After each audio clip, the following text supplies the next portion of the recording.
guys, it's Reese and welcome back to my channel. Today we're going to be talking about kids' lungs.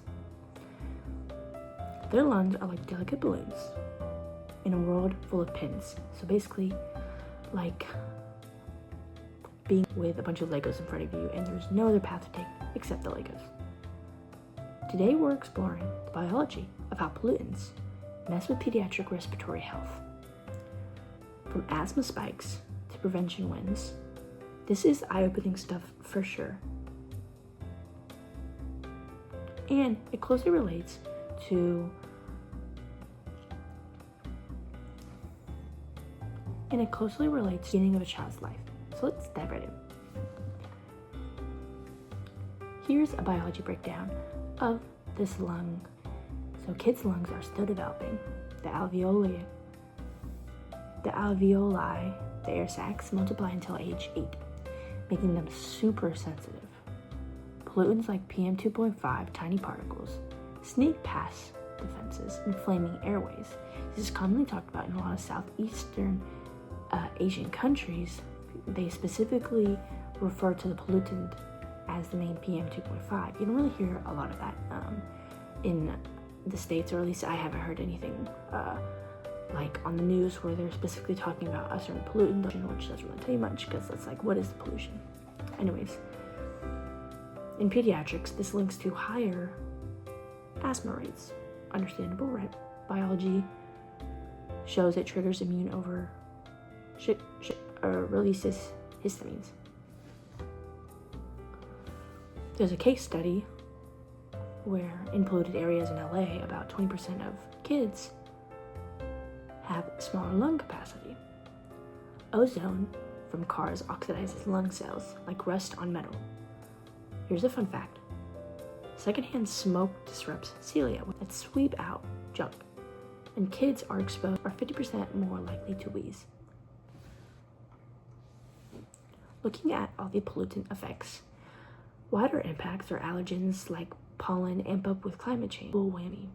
So not only are you getting the pollutant, you're getting the allergens, depending on the season or where you live. Here's a pediatric biology tip.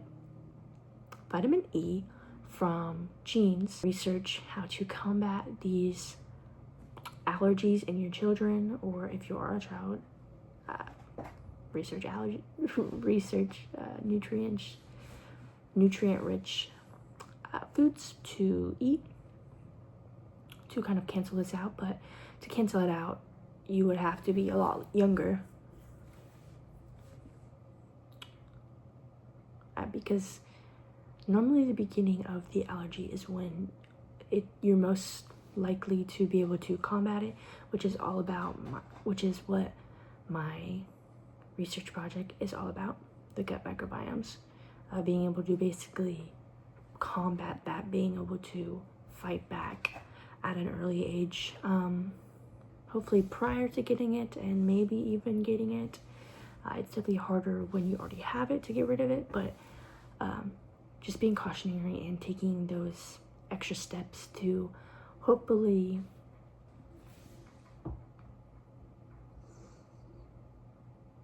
what are some preventions to these allergies that you can control? Houseplant air, spider plants, sap, benzene. So you can basically turn lungs. Here's some real hope to get you guys.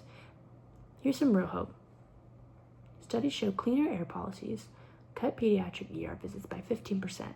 So a lot of pediatric visits that are actively being done is because of the pollutants in the air. So what is your action that you could take? You could advocate for green spaces. Biology rewards it with healthier kids. So I'm not just talking about, climate change you can control in your own area.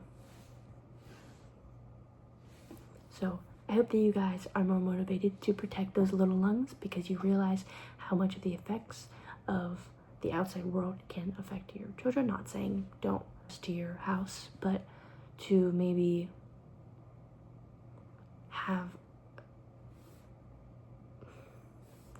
have devices, because there's a lot of technological advancements happening to where you can combat this, like the CO2 emissions little filter where you see when those emissions are very high and you can evacuate or